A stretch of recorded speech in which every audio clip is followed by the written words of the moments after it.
Good evening students, welcome to online classes. Class +1 में हम breathing and exchange of gases study कर रहे हैं, जिसका इंट्रोडक्शन हम ऑलरेडी क्लास में भी कर चुके हैं, लेकिन थोड़ा सा आज प्रीव्यू हो जाएगा इसका।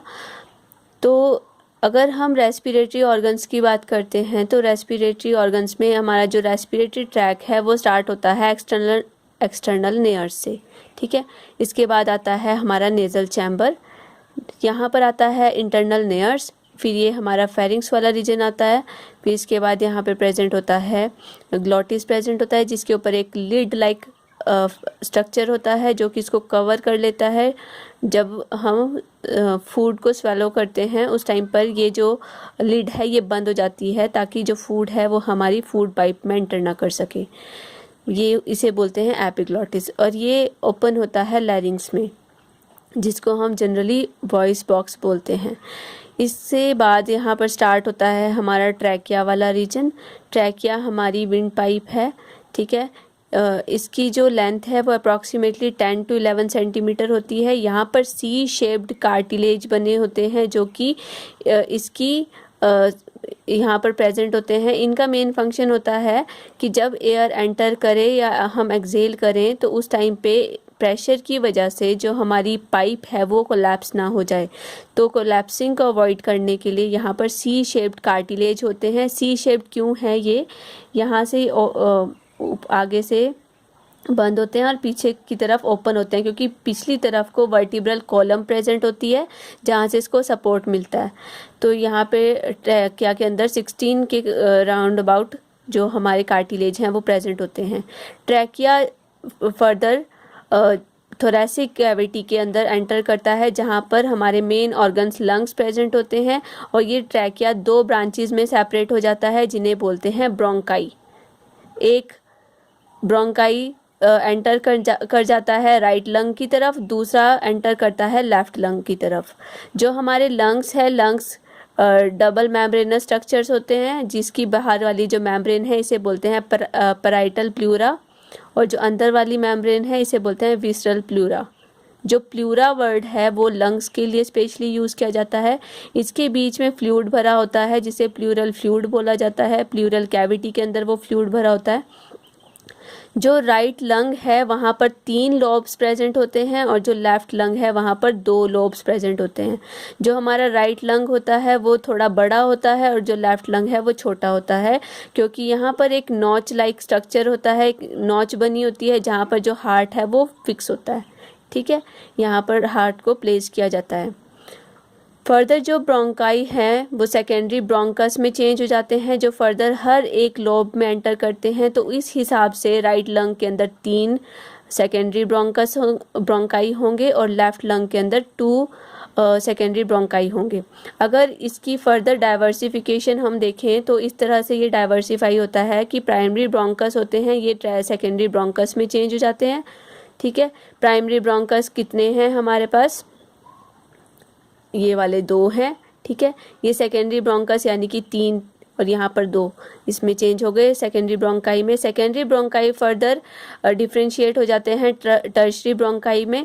टर्शरी ब्रोंकाई जो राइट लंग है, राइट लंग में 10 टर्शरी ब्रोंकाई होते हैं, और लेफ्ट लंग में 8 टर्शरी ब्रोंकाई होते हैं। टर्शरी ब्रोंकाई फर्दर इसकी ब्रांचिंग हो जाती है ब्रोंक्यूल्स की फॉर्म में। जो ब्रोंक्यूल्स हैं वो फर्दर ब्रांचिंग उसकी हो जाती है टर्मिनल ब्रोंक्यूल की फॉर्म में। टर्मिनल ब्रोंक्यूल की फर्दर ब्रांचिंग होती है रेस्पिरेटरी ब्रोंक्यूल की फॉर्म में।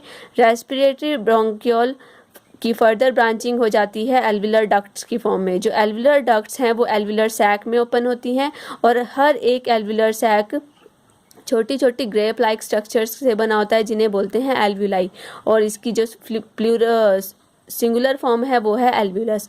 अगर हम एक सिंगुलर एल्व्यूलस का स्ट्रक्चर देखें तो एक ग्रेप लाइक स्ट्रक्चर है, ठीक है, एक राउंडेड बॉडी होती है।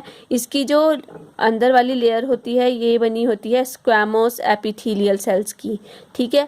और इसके बाहर यहाँ पर जो ब्लड है, ब्लड की सप्लाई इसके साथ डायरेक्टली होती है। ये क्या है? ब्लड कैपिलरी है। तो जो ब्लड कैपिलरी की कैपिलरी एंडोथीलियम होती है और ये एल्व्यूलर एपिथीलियम होती है, ये डायरेक्ट कॉन्टैक्ट में रहती हैं और यहीं से डिफ्यूज़न ऑफ गैसेस होता है। ये कहाँ पे हो रहा है, इसकी फर्दर ब्रांचिंग के थ्रू हो रहा है। यहाँ पर मैंने इसको फर्दर ब्रांचिंग इस लंग्स में नहीं शो की है, लेकिन अगर और ज़्यादा डिटेल में देखा जाए तो इस तरह से इसमें ब्रांचिंग होती है। और यही हमारा पाथ है जिसके थ्रू जो एयर है वो अंदर एंटर करती है और यहीं से बाहर जाती है। अगर हम एयर का पाथ देखें तो एयर एक्सटर्नल लेयर से एंटर करती है, फिर नेजल चैम्बर में जाती है, इंटरनल लेयर से वो फेरिंग्स वाले रीजन में जाती है, वहाँ से लैरिंग्स में जाती है, फिर ट्रैकिया में जाती है, ट्रैकिया से वो जो प्राइमरी ब्रोंकाई है वहाँ जाएगी, प्राइमरी ब्रोंकाई से सेकेंडरी ब्रोंकाई में जाएगी, फिर टर्शरी ब्रोंकाई में जाएगी, फिर ब्रोंक्यूल्स में जाएगी, ब्रोंक्यूल्स से टर्मिनल ब्रोंक्यूल्स में जाएगी, फिर रेस्पिरेटरी ब्रोंक्यूल्स में जाएगी, वहाँ से वो एल्विलर डक्ट्स के थ्रू एंटर करती है एल्विलर सैक में। और एल्विलर सैक में जो एल्विलस हैं वहाँ पर एल्विलस की डायरेक्ट कांटेक्ट में होती हैं ब्लड कैपिलरीज, और वहाँ से एक्सचेंज ऑफ गैसेस होता है। यहाँ से जो फ्रेश एयर है वो चली जाती है हमारी ब्लड में, और ब्लड में जो फाउल एयर आती है पूरी बॉडी से कलेक्ट होके वो कहाँ पे आ जाती है, इस एल्विलाई के अंदर। ठीक है, इस तरह से डिफ्यूज़न हो जाता है। और इसी तरह से जो एयर है, जो फाउल एयर है, वो वापस इसी पाथ से होते हुए हमारे जो पूरा जो रेस्पिरेटरी ट्रैक है उसको फॉलो करते हुए हमारे एक्सटर्नल लेयर से बाहर आ जाती है। यही हमारा पाथ है। अब अगर हम इसका ब्रीदिंग का मैकेनिज़्म देखते हैं तो इसके मैकेनिज़्म में दो प्रोसेसेस आती हैं मेन, एक है इन्हेलेशन, दूसरी है एक्सपीरेशन या एक्सहेलेशन। इन्हेलेशन के लिए एक टर्म हम यूज़ करते हैं इंस्पिरेशन। जो इन्हेलेशन है ये एक एक्टिव प्रोसेस है, मतलब एक्टिव प्रोसेस का मतलब है जहाँ पर एनर्जी को कंज्यूम किया जाता है, जहाँ पर हमारी मसल्स एक्टिवली काम करती हैं। आपको बायो में जहाँ भी मतलब लगे कि एक्टिव प्रोसेस का नाम लिया गया है तो मतलब वहाँ पर क्या है, एनर्जी कंज्यूम हो रही है, एटीपी यूज़ हो रही है। तो इन्हेलेशन या इंस्पिरेशन क्या है, एक एक्टिव प्रोसेस है, क्योंकि यहाँ पर मसल्स एक्टिवली पार्टिसिपेट करती हैं। तो मसल्स कब एक्टिवली पार्टिसिपेट करेंगी, जब एनर्जी यूटिलाइज होगी। तो एनर्जी को यूज़ करते हुए वो एक्टिवली पार्टिसिपेट करती हैं और इंस्पिरेशन करती हैं। तो इन्हेलेशन की प्रोसेस में क्या है, taking of fresh air in the alveoli of the lungs. ठीक है, इनटेक ऑफ फ्रेश एयर होता है, और एक्सपीरेशन में releasing of foul air from lungs to outside. और ये क्या है, एक पैसिव प्रोसेस है, मतलब यहाँ पर किसी भी तरह की कोई भी एनर्जी यूज़ नहीं होती। अगर हम इन्हेलेशन को देखें तो इन्हेलेशन की प्रोसेस में दो तरह की जो मसल्स हैं वो बहुत इंपॉर्टेंट रोल प्ले करती हैं। एक्टिव प्रोसेस तो है ही, तो इसमें दो तरह की मसल्स कौन सी है, एक हमारी जो डायफ्राम से ओरिजिनेट होती हैं मसल्स, इन्हें बोलते हैं फ्रेनिक मसल्स या रेडियल मसल्स। फ्रेनिक मसल्स और रेडियल मसल्स।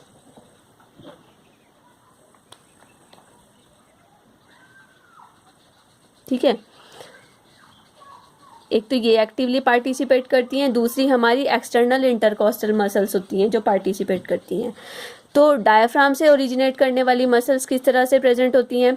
अब जो डायफ्राम है, डायफ्राम मैं आपको यहाँ पे बताती हूँ कि ये जो हमारा स्ट्रक्चर है, यहाँ पर जो लंग्स हैं, लंग्स के नीचे एक बैंड होता है मसल्स का, जो जिसे बोलते हैं डायफ्राम। ये क्या करता है, जो हमारी थोरेसिक कैविटी होती है, थोरेसिक कैविटी को हमारी जो स्टमक वाला रीजन है उस वाले पार्ट से मतलब बिल्कुल सेपरेट करती है। तो डायफ्राम ही इसमें पार्टिसिपेट करता है। डायफ्राम की जो मसल्स हैं वहाँ पर क्या होता है, जो डायफ्राम है, अगर हमारे इस तरह से एक आउटलाइन जैसी बना के यहाँ पे शो किया जाता है आपको कि ये डायफ्राम है, यहाँ पर हमारे रिब्स हैं। ठीक है, रिब्स के अंदर ही क्या है, जो हमारे लंग्स हैं वो प्रोटेक्टेड है यहाँ पर। ठीक है, तो स्टार्टिंग में क्या होता है, यहाँ पर हमारी वर्टिब्रल कॉलम है इस डायफ्राम में। अब डायफ्राम कैसा है, एक राउंडेड स्ट्रक्चर है पूरा। ठीक है, और यहाँ से साइड की तरफ मसल्स निकलती हैं। ये क्या, कौन सी हैं, फ्रेनिक मसल्स। एक तो यहाँ को निकलती हैं और एक जो वर्टिब्रल कॉलम की तरफ। तो इस तरह से जो पेयर्स हैं मसल्स के वो अराइज होते हैं, जिन्हें बोलते हैं फ्रेनिक मसल्स। ये मसल्स डायफ्राम के साइड से ओरिजिनेट होते हैं, जो कि रिब्स से भी अटैच्ड होते हैं और वर्टिब्रल कॉलम से भी अटैच्ड होते हैं। ये है हमारी फ्रेनिक मसल्स या रेडियल मसल्स। तो एक तो ये पार्टिसिपेट करती हैं, दूसरी है हमारी एक्सटर्नल इंटरकॉस्टल मसल्स। अब जो हमारी रिब्स हैं, रिब्स के बीच में, अब ये हमारे 12 पेयर्स होते हैं रिब्स के। अब रिब्स के बीच में यहाँ पर मसल्स प्रेजेंट होती हैं, जिन्हें बोलते हैं एक्सटर्नल इंटरकॉस्टल मसल्स। तो 12 पेयर्स होते हैं रिब्स के, तो 12 पेयर्स के बीच में 11 पेयर्स होते हैं एक्सटर्नल इंटरकोस्टल मसल्स के। तो इनहेलेशन के दौरान क्या क्या होता है कि जो हमारी फ्रेनिक मसल्स होती हैं या रेडियल मसल्स होती हैं वो कॉन्ट्रैक्ट करती हैं।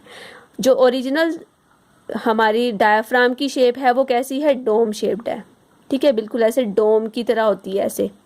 तो इसके साइड से जो मसल्स होंगी, जब इसको साइड से ये कॉन्ट्रैक्ट करेंगी, कॉन्ट्रैक्ट करने के बाद ये इसको ऊपर की तरफ खींचेंगी, और जैसे ये इसको ऊपर की तरफ खींचेगी तो जो डोम है ये कैसा हो जाएगा, फ्लैट हो जाएगा। और साथ साथ क्या होता है, जो एक्सटर्नल इंटरकोस्टल मसल्स हैं वो भी क्या करती हैं, कॉन्ट्रैक्ट करती हैं। जैसे वो कॉन्ट्रैक्ट करती हैं वो क्या करती हैं, रिब्स को ऊपर और बाहर की तरफ मूव करती हैं। ये ऊपर और बाहर की तरफ मूव करेगा और ये मसल्स इसको भी ऊपर की तरफ मूव करेंगी, जिसकी वजह से क्या होगा, जो थोरैसिक कैविटी है उसका वॉल्यूम इंक्रीज हो जाएगा। फ्रेनिक मसल्स ने कॉन्ट्रैक्शन की, साथ में एक्सटर्नल इंटरकोस्टल मसल्स ने भी कॉन्ट्रैक्शन की।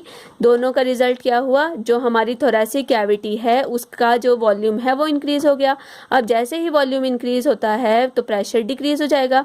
अब यहाँ पर वॉल्यूम इंक्रीज हुआ तो लंग्स के अंदर थोरैसिक कैविटी का वॉल्यूम इंक्रीज हुआ तो वहाँ पे प्रेशर गिर जाएगा।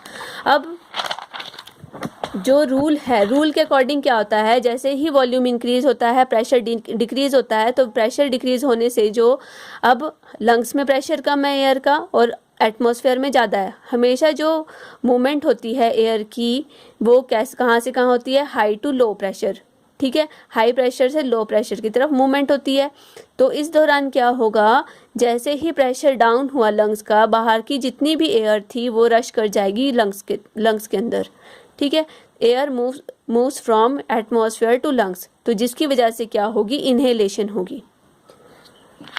तो हुआ क्या, फ्रेनिक मसल्स ने कॉन्ट्रैक्शन की, एक्सटर्नल इंटरकोस्टल मसल्स ने कॉन्ट्रैक्शन की, जिसका रिजल्ट क्या हुआ, थोरैसिक कैविटी की वॉल्यूम इंक्रीज हुई। वॉल्यूम इंक्रीज हुई तो अंदर का प्रेशर कम हो गया, प्रेशर कम हुआ तो बाहर से जो एयर है वो ऑटोमेटिकली अंदर एंटर कर जाएगी और इनहेलेशन हो जाएगी।